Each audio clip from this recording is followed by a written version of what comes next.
The late comedian George Carlin used to argue that running wasn't a sport because anybody can do it. And that line got laughs, but it was also wrong. Not everybody can or wants to run, especially the way one Midlothian native has been doing it. Like so many others in the RVA, Midlothian's Kirk Milliken discovered running at an early age. He began running competitively at Robius Middle School, and when he came into the city for high school, the cross-country program at Maggie Walker helped him assimilate into a new setting. Started out cross-country practice August of freshman year at high school, met a lot of new people, and then those people became my best friends in high school, and I'm still in touch. And he's still running. To date, Kirk has done 38 marathons both in the U.S. and in Europe. But he doesn't just run marathons. Berlin, I ran that marathon in 2019. I set the Guinness World Record for the fastest marathon wearing lederhosen. In London, I set the record for fastest marathon dressed as a lumberjack. And so I had to wear jeans and a flannel and a beanie, and I carried a plastic axe the whole 26 miles. And then on top of all of that, I also wore lace-up boots. Yes, there is a world record for fastest marathon run dressed as a lumberjack. And Kirk didn't win the title by default either. There was another lumberjack in the race, and he was also trying to beat the same record that I was. But at mile 19, my girlfriend screamed out to me, "He's a minute behind you." I didn't know if I was getting further ahead or if he was getting closer, but I ended up finishing faster than he did, and I still have that record today. At this point, you're either thinking Kirk is incredibly dedicated or he has a screw loose. But we're just getting started.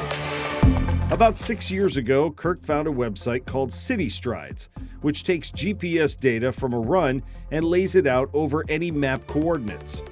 Kirk realized he had run about 15% of the 2,200 miles of streets inside the city of Richmond limits. So why not run the entire city? Back then, I didn't know that there would be a finish, but it was really just something to keep me motivated moving forward. Coming into this spring, Kirk had run every street except private roads and interstates. There was a method to his madness. As a member of the city's Safe and Healthy Streets Commission, Kirk got a first-hand look at how good or bad some pedestrians have it in different parts of town. I was running Hull Street from Southside Plaza to the Chesterfield County line. There are Richmond residents that are being killed every year on this road that has no infrastructure for pedestrians, but they have to walk on it. And so they're right on the shoulder, there's no sidewalks, but people are just walking with their groceries because that's how they have to do to live. So there is work to do. His 6 years of effort culminated on a sunny evening in South Richmond, a part of town which held no particular sentiment for Kirk, except for one of the final streets he conquered. You could live in Richmond your whole life and never know that Coles Street near Bells Road even existed. But Kirk had a special reason for making it one of his final stops. I have two relatives, Ashton Cole and Morris Irby Cole Jr., and they were my grandmother's first cousins. Both of them were Richmond residents. They went to high school in Richmond. They were killed during World War II. Having Cole Street being my last street, really an opportunity to honor their legacy and their memory as well. People think you're nuts? So, some people mention that. Yeah, some people do, but participated on the Sports Backers Marathon training team. I've met a lot of other marathon runners, and a lot of people say marathon runners are just crazy to begin with. So I guess I'm around crazy runners all the time.